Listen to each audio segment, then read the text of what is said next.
Muito bom dia a você de casa, sejam todos bem-vindos a mais um final de semana aqui na sua TV Arapuã. É sempre um prazer recebê-los aqui na nossa casa, podemos dizer assim. E aí, tudo em ordem com você, com sua família, sua saúde, como tá? E por falar em saúde, vamos acompanhar a partir de agora o que a gente vai ter na edição de hoje. Nesta edição, vamos saber se aumentou o número de partos em adolescentes aqui em João Pessoa.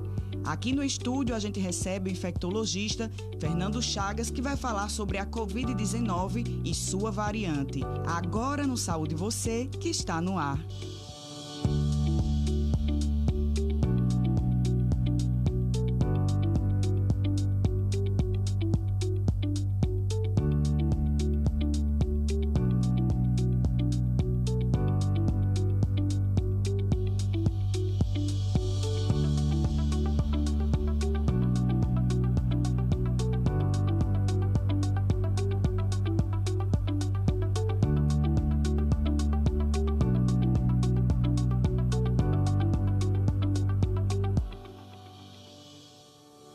Começando o Saúde Você deste final de semana e olha, gente, dados do IBGE revelam um dado bem preocupante. A Paraíba ficou em 4º lugar no Brasil quando se trata em número de adolescentes grávidas. E só na maternidade Cândida Vargas, aqui em João Pessoa, foram atendidas mais de 800 adolescentes grávidas de janeiro a outubro de 2021. Confira.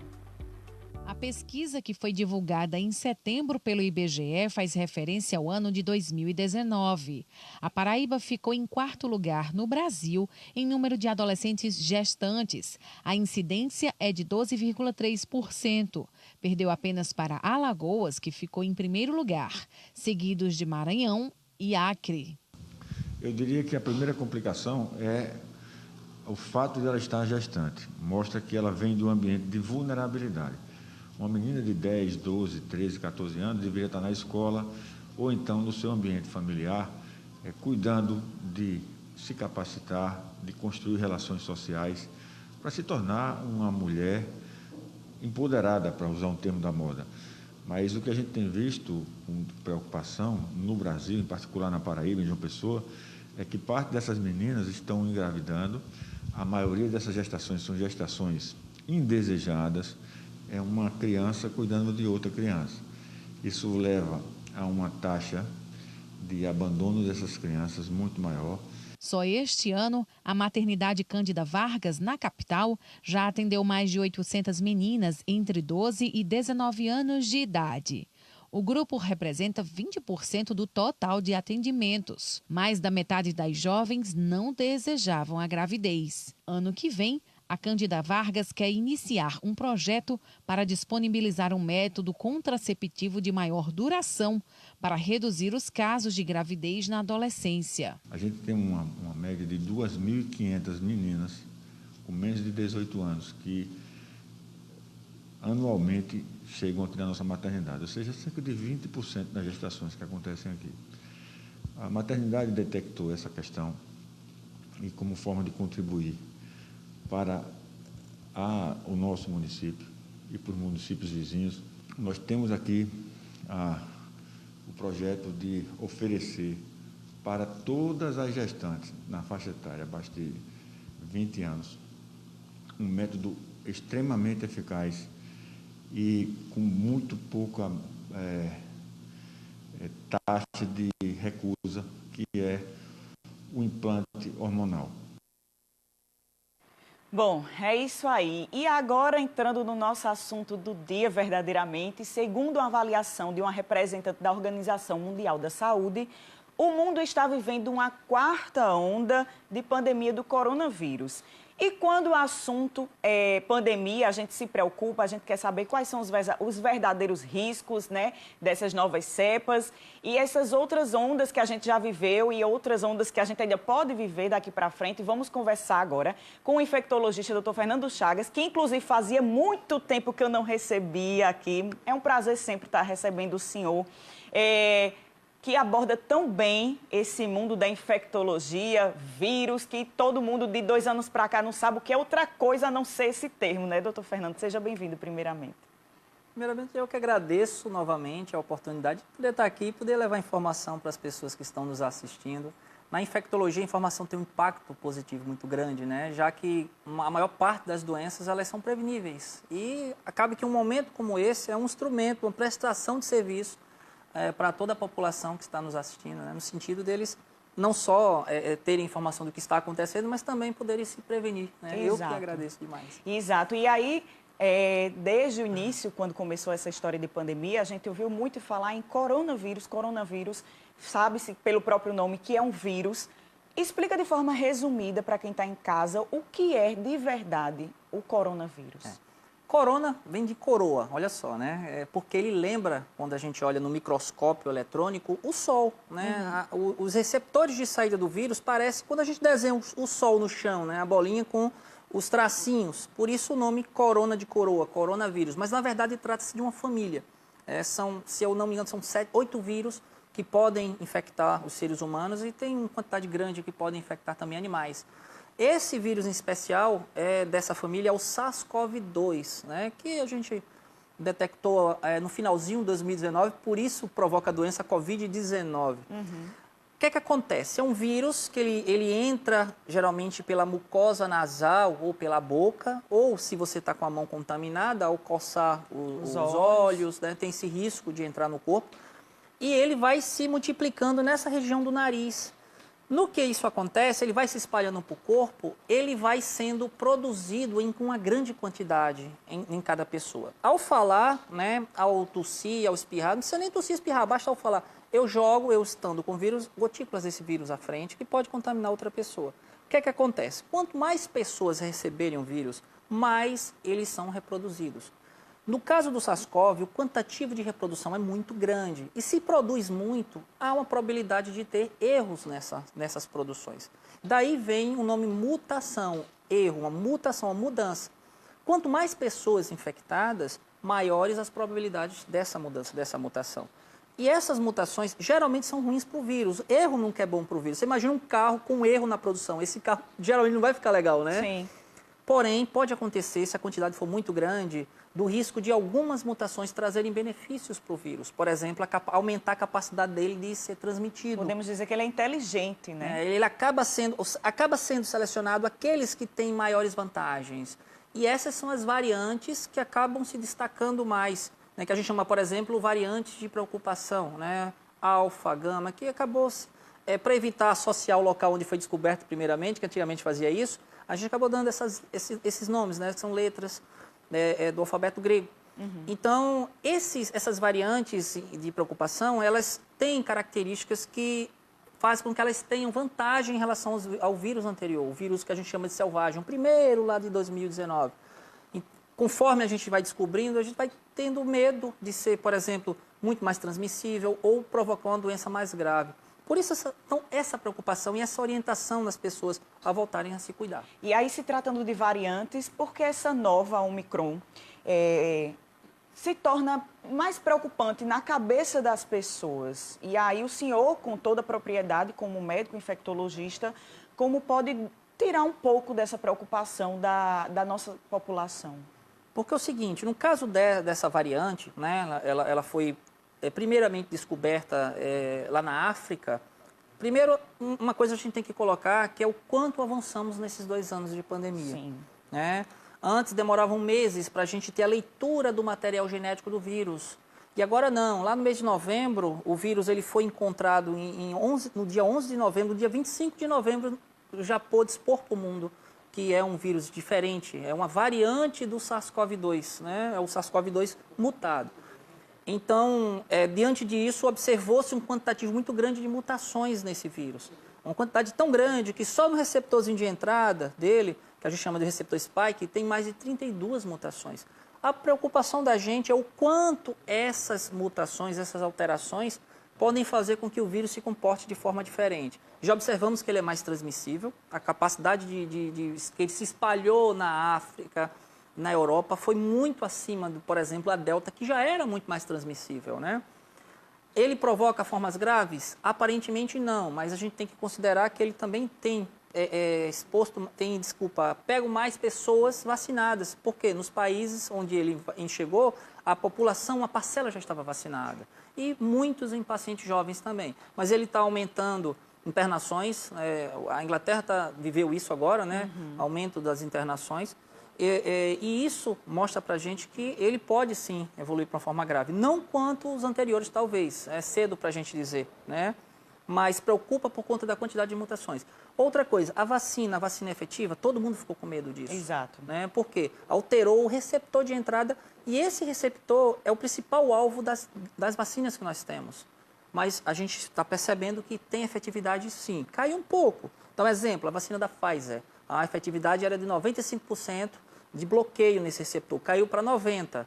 Mas ainda é muito bom, né? É excepcional. Não tem para onde correr. A gente está desde o início de tudo isso batendo sempre que vacina, antes era vacina sim, e agora vacina desde para ontem, se puder. Porque é realmente, além das medidas preventivas que a gente tem que tomar, continuar ainda como o uso de álcool em gel, higienização das mãos, o uso de máscara não deixa de ser importante porque você se vacinou, seja com as 2 ou 3 doses. A ciência, querendo ou não, de uma certa forma, não é que ela seja lenta, mas tem coisas que demoram um pouco e a gente tem que compreender isso. Eu conversei com pessoas, mas tudo na ciência é demorado. Sim, gente, mas se a vacina foi descoberta, a gente tem por obrigação, como ser humano e como sociedade, de tomar. E aí a gente, como está diretamente ligado também na parte da saúde, o senhor que está trabalhando com isso diariamente, sabe o quão é importante essa questão da vacinação, né, doutor?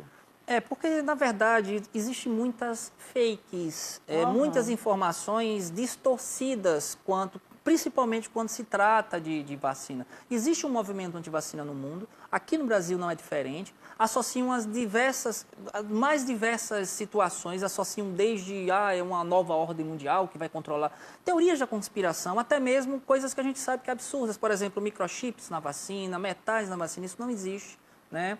As vacinas comprovadamente mudaram a história da humanidade. Sim. Desde que foram inicialmente usadas. A gente conseguiu debelar doenças que dizimavam populações. A varíola é um exemplo disso, né? Então, a expectativa de vida do ser humano duplicou com o desenvolvimento das vacinas. Há 40 anos atrás era uma média de 37 a 40 anos, né? A expectativa de vida hoje já passa dos 70 após o desenvolvimento desse instrumento de proteção. Com a vacina da Covid não é diferente. Tem fakes, vou dar um exemplo para você.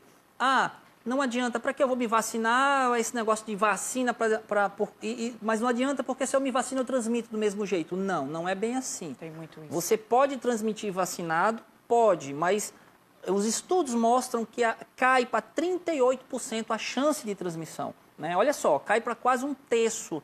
Só em vacinar a população a gente derruba a transmissibilidade do vírus em 1/3 praticamente. Só isso aí já justifica todo mundo ser vacinado. Dizia que era uma dose, 2, hoje 3, o que é que está acontecendo? Com o decorrer da pandemia, com o avançar dos estudos, o conhecimento que nós temos em respeito do vírus, a gente vai avaliando a resposta à vacina, como as pessoas se comportam diante da doença. E, claro, a gente vai atualizando o conhecimento, né? Quando se desenvolveu a vacina, a gente acreditava que bastava 2 doses e uma outra vacina, uma só, por exemplo, a Janssen, uma só, né? Agora não, a gente percebeu que com o passar do tempo, as pessoas com 4 a 5 meses já têm a imunidade muito reduzida, né? Então tem que reforçar a vacina. Mesmo tendo um ciclo completo, tem que reforçar. Outra coisa, só para concluir, as pessoas comparam diferentes vírus ou diferentes entidades para justificar não se vacinar. Vou dar um exemplo. Recentemente eu respondi uma pergunta de uma pessoa que dizia o seguinte: sarampo, quem teve sarampo não precisa se vacinar. Então por que eu tive Covid eu preciso me vacinar? São entidades completamente diferentes. Sarampo realmente não precisa, né? Assim como o catapora. Quem teve catapora não precisa da vacina da catapora. São vírus diferentes. No caso do SARS-CoV, precisa sim, né? A resposta imunológica é diferente. São vírus, até mesmo com a forma de invadir, né? As células diferentes. Vou dar um exemplo para você. Quando a gente fala das hepatites, a gente conseguiu desenvolver uma vacina para hepatite A, é um vírus da hepatite A. A gente conseguiu desenvolver vacina para o vírus da hepatite C, mas nunca conseguimos a vacina da hepatite... Desculpa, a vacina A e B temos. A vacina C a gente não consegue. Por quê? Porque é um vírus diferente e esse tipo de vírus da hepatite C, ele não permite o desenvolvimento de vacina. Então, a gente não pode comparar, não se justifica isso. Não há justificativa para não se vacinar. É verdade. E aí, vacina assim, gente, vocês têm que literalmente abrir um pouco a cabeça em relação a isso, porque é um assunto sério que a gente vem tratando e vem tentando combater de 2 anos para cá, podemos dizer, né? E a gente tem a esperança, sim, de que tudo vai voltar 100% ao normal, assim como já está voltando, graças a Deus, né, doutor Fernando? De um tempo para cá, a gente viu que nos estabelecimentos já pode deixar de verificar a questão da temperatura. Isso. Não é porque quem tem Covid, que está com sintomas de Covid, vá necessariamente estar com febre. Então, é meio que desnecessário isso, não é? É atrasar certas coisas. A questão da higienização e o uso da máscara se torna ainda primordial, não é, doutor Fernando? Olha, a máscara, se não existisse a Ômicron, a gente poderia até discutir a retirada sim, né? Avançamos muito, a cobertura vacinal está muito ampla aqui no Brasil, principalmente aqui na Paraíba, um dos estados que mais avançou. O problema é diante de uma variante que, por mais que a gente perceba que houve uma queda na efetividade, mas a vacina ainda é muito efetiva, mas uma variante que a gente não tem ainda uma total informação de como ela vai se comportar na população, né? Mas já vão 2, 3 meses que ela está aí. Demora realmente o avanço do vírus, não é assim tão de uma hora para outra. Você imagina avançar em bilhões de pessoas no mundo todo. Então, a gente precisa solidificar esse conhecimento, se de fato a gente já pode retirar a máscara, porque é mais por conta do risco da Ômicron mesmo, né? O avanço da cobertura vacinal, em relação à cobertura vacinal, tem sido extraordinário. Higienização das mãos, eu acho que é um instrumento que a gente tem que aplicar agora na cultura da população, independente de pandemia, né? Desceu do ônibus, evita botar a mão nos olhos e higieniza as mãos. Chegou em casa, higieniza as mãos. É importante por quê? Porque a gente carrega mais de 40 micro-organismos diferentes nas mãos. Então, não é só por conta do Covid, né? Vou dar só um exemplo para você. Durante todo esse período de pandemia, que as pessoas passaram a se preocupar com a higienização das mãos, passaram a usar máscaras, né? Houve uma queda absurda nas outras infecções. Desde infecções gastrointestinais, as pessoas chegavam com diarreia, diminuiu muito, né? Doenças respiratórias. Agora, quando a gente começou a diminuir, né, a exigência de máscaras nos ambientes, nas situações, e começou a permitir mais as pessoas estarem saindo, que é bom, é importante que isso aconteça, a gente já começou a observar o quê? O aumento da influenza novamente, estourando influenza em todo o país. Por quê? Porque essa prática da higienização de cuidado se reflete em todas as doenças infecto-contagiosas. É importante colocar isso na cultura da população. É verdade. E aí, a gente vai para um intervalo bem rapidinho. Covid-19 e suas variantes é o nosso tema aqui do Saúde Você de hoje. Estou conversando com o doutor Fernando Chagas, ele que é médico infectologista e daqui a pouco vai tirar nossas dúvidas mais aqui no programa. Até já.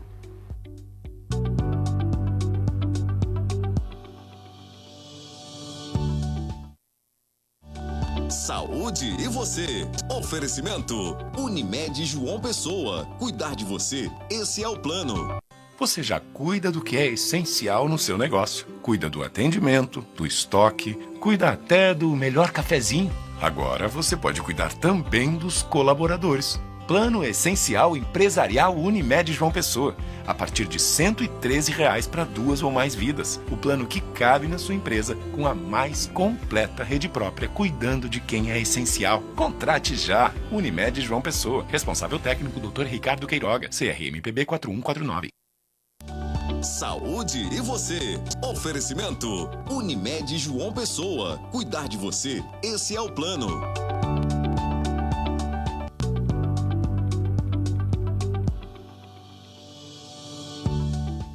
Covid-19 e novas cepas, variantes, como queira falar, é o nosso tema do Saúde Você de hoje. A gente já voltou do intervalo bem rapidinho e vamos continuar agora conversando com o infectologista, doutor Fernando Chagas, que de 2 anos para cá, acho que o seu sobrenome quase tira Chagas e bota Covid, né, doutor Fernando? Podemos dizer assim.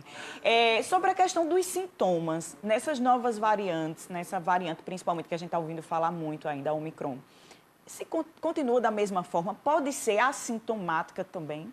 Sim, grande parte das pessoas, inclusive, né, assintomáticas, por conta da vacina, né? A vacina proporcionou isso.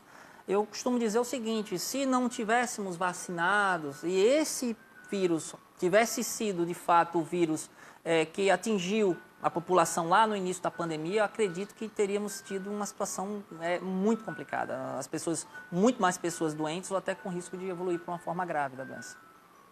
E aí eu lembro que quando começou a pandemia, o medo era muito grande. Inclusive, até quando você recebia um pedido de algum aplicativo de comida, que eu não vou estar fazendo propaganda aqui, em casa você tinha a mania de higienizar tudo, que de qualquer forma você pode se contaminar, obviamente, a partir do contato, principalmente das mãos. De um tempo para cá, a gente viu o relaxamento, até o desrespeito das pessoas em relação a isso. Festas sendo liberadas, né, querendo ou não, ou seja, as pessoas não têm tanto uso da máscara em festas, ou seja, a aglomeração já voltou um pouco. Na sua visão, doutor Fernando, como médico e com total propriedade de falar sobre isso, como é que devem ser essas medidas nesse tipo de situação? Eu costumo dizer para as pessoas o seguinte, porque também tem muita gente que por medo acaba também exagerando, Sim. né? Eu costumo dizer para as pessoas, é questão apenas de manter o básico, né? Ah, eu quero sair, saia. Ah, eu quero me encontrar com a minha família, encontre a família. Agora, desse período de pandemia, ou em períodos até mesmo de outras doenças respiratórias, aumentou influenza mata, né? Aumentou a influenza mata, risco de voltar sarampo, nossa, uma doença muito complicada.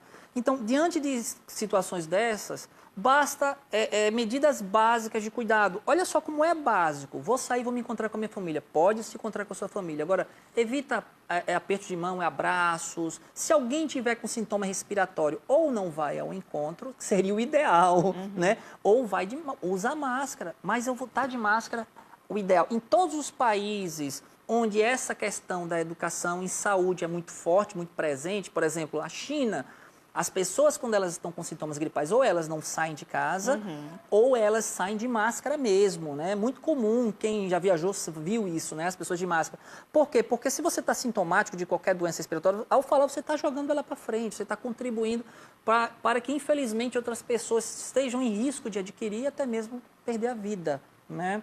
Então, essas medidas básicas já são mais do que o suficiente. Evita estar apertando mão, chegou em casa, lava as mãos. Não precisa sair com um medo absurdo, feito uma pessoa que chegou para mim e disse, olha, eu vou lavar todos os dias os cabelos por conta disso. Não, não precisa. Não é bem assim. Se você está lavando as suas mãos, saindo do banheiro antes de se alimentar, já é o suficiente. E assim a gente vai viver literalmente em paz, podemos dizer assim, não vamos surtar, porque eu dizia o seguinte, antigamente a obesidade era a doença do século, hoje em dia as doenças psíquicas são a doença do século, e com essa questão de pandemia para cá, as pessoas ficaram muito mais surtadas. Eu encontrei um colega aqui na TV enquanto eu estava vindo para o estúdio, e ele disse, Tati, nessa época de pandemia, principalmente na época do isolamento, eu só faltei surtar dentro de casa. Então, assim, já que a gente está vivendo agora uma nova era, uma nova época, podemos dizer assim, as coisas voltando ao normal, vamos fazer o básico que funciona, podemos dizer assim. E sobre a questão dos antibióticos, doutor Fernando, a gente viu muito a questão dos antibióticos sendo utilizados, corticoides, vitaminas, né, a automedicação, os perigos da automedicação. Tanto que quando a gente ia olhar nas prateleiras da farmácia, a vitamina C estava em escassez, os polivitamínicos em escassez. Existe ainda esse tipo de cuidado que a gente tem que ter de usar de forma adequada, né? Olha, a questão da medicação é complicada. Por quê? Qual a complicação disso? Primeiro, a cultura do nosso povo da automedicação, né? Estamos sofrendo agora com bactérias super resistentes, não consigo nem encontrar outra palavra, é essa mesmo, super bactérias, de tanto abuso de antibiótico. Detalhe, estamos falando de uma doença viral e antibiótico mata bactérias. As pessoas tomam antibiótico para inflamação na garganta. Mas, doutor, não, inflamação é anti-inflamatório, não é antibiótico. Antibiótico mata o quê? Bactérias, né? Mesma coisa as vitaminas, não tem nenhum tipo de estudo que confirme, por exemplo, a vitamina C contra doenças respiratórias.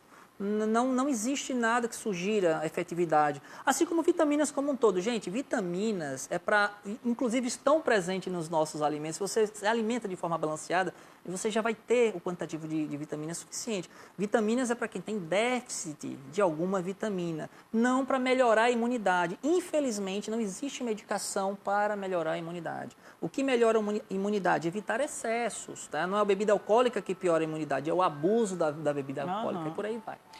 Assim como você cuidar da saúde de forma geral, com atividade física, com a boa alimentação e por aí vai, né, gente? E, doutor Fernando, agradeço muito sua participação aqui hoje. Considerações finais para quem está em casa, ainda continuar se cuidando. Dê o seu puxão final de orelha aí. É aquele básico que a gente sempre fala. Gente, olha, está se exigindo o uso de máscara, use os locais que se exige. Saiu de casa, coloca, evita aglomerar demais. Se estiver sem máscara, evita o contato. Apenas isso é o suficiente. E o mais importante, vamos nos vacinar. Vacina é instrumento de proteção coletiva. Para realmente ter efetividade, é importante que todos nós estejamos vacinados. Porque é coletivo. Não adianta uma parcela vacinada e outra não. Vacina, de fato, salva. Nós estamos saindo da pandemia, acredito nisso fielmente, por conta da vacinação. Não tem outra. Exato. Obrigada, viu, doutor Fernando? Fique à vontade para voltar sempre. Para o Saúde de você, para a TV Arapuã, de forma geral, a gente recebe sempre o seu com muito carinho, viu? Eu que agradeço demais, agradeço a oportunidade sempre de poder levar informação para as pessoas. Maravilha. E aí, gente, é isso. Vamos deixar de egocentrismo, porque a gente vive não só por nós, né, de forma individual, e sim com um todo. Nós somos uma sociedade, né? E falando de coisa boa, trago uma notícia maravilhosa para você, que agora os clientes da Unimed João Pessoa podem contar com Interna Fácil. É um sistema online que busca agilizar a internação dos pacientes. Confira. Cuidado Unimed João Pessoa é para todas as horas, até para aquelas em que você e o seu médico podem programar sua cirurgia.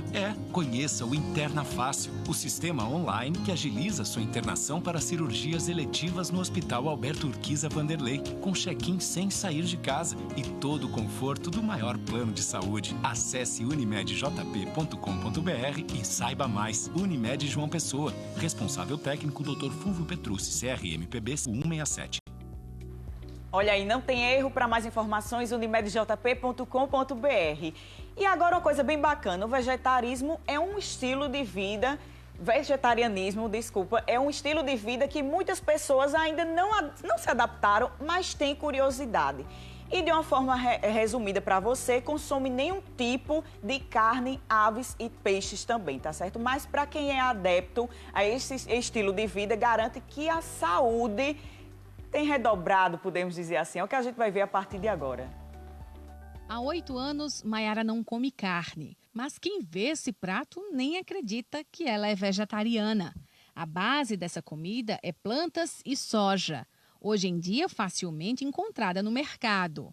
A decisão de mudar a alimentação não foi por saúde, e sim pela causa animal. Eu já não comia carne vermelha desde pequena, né? Eu não gostava, não entendia exatamente porquê, mas não gostava.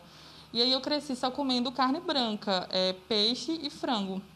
Mas aí há mais ou menos 8 anos, chegou o dia que eu olhei assim, não, eu não quero mais. No meu caso, né, tem muitas pessoas que deixam de comer carne por dieta, por uma questão de corpo e etc., de saúde. Eu deixei por isso também. Mas o meu principal motivo foi a causa animal. Quando iniciou o vegetarianismo, procurou ajuda nutricional. Substituindo os alimentos, dá para montar uma dieta balanceada e nutritiva. As pessoas que procuram aderir ao vegetarianismo, a uma dieta assim, mais vegetariana, retirando produtos à base de carne de origem animal, elas precisam realmente, inicialmente, ter um acompanhamento com um profissional. Por quê? Porque se eu retiro esse grande grupo alimentar, eu posso ter, sim, uma deficiência de ferro, de ácido fólico, de vitamina B12. E isso pode desencadear uma anemia, sim, no meu organismo. Para quem decidiu por esse estilo de vida, é importante que os novos hábitos alimentares comecem aos poucos, para adaptar o organismo ao novo jeito de comer. Posso ter uma deficiência da proteína, produtos de origem animal fornecem uma grande base de proteína, então os meus músculos podem sofrer, eu posso ter perda de massa muscular também. e além da deficiência de vitamina B12, ácido fólico, ferro, então eu tenho que ter muito cuidado para não retirar de forma abrupta, não é, de forma inconsciente, assim, sem um acompanhamento profissional, porque eu posso ter a deficiência desses nutrientes no meu organismo. Desde pequena, Maiara não gostava de carne vermelha. O processo de cortar as outras proteínas do dia a dia foi natural. Mas o que ela encontrou foi preconceito por ter tomado essa decisão. E em breve quer dar um passo maior, deixar de comer leite e ovos e só consumir produtos que não são testados em animais. Eu fiquei bem frustrada no começo, quando eu via que não tinha essas opções. E aí, muitas vezes, tanto em restaurante quanto na casa das pessoas, se eu tivesse uma certa intimidade, eu dava um jeito de substituir. Muitas vezes, até hoje, né, eu vou ao restaurante e tem algum prato específico que leva carne, e eu me comunico, tem como substituir isso aqui por um queijo, ou por uma soja, ou por um ovo, enfim, alguma coisa assim, para que seja feita essa substituição. É isso aí, vários estilos de vida podem estar sendo adaptadas, né, ao ver de cada um. Cuidando da saúde, minha gente, é o que importa, tá certo? Olha, você de casa, muito obrigada pela companhia de hoje. Foi um prazer enorme estar recebendo todos aqui na nossa casa, na TV Arapuã. Lembrando que sábado às 10h30 da manhã temos um encontro marcado e todos os domingos, reforçando ao meio-dia, temos a nossa reprise. Até mais!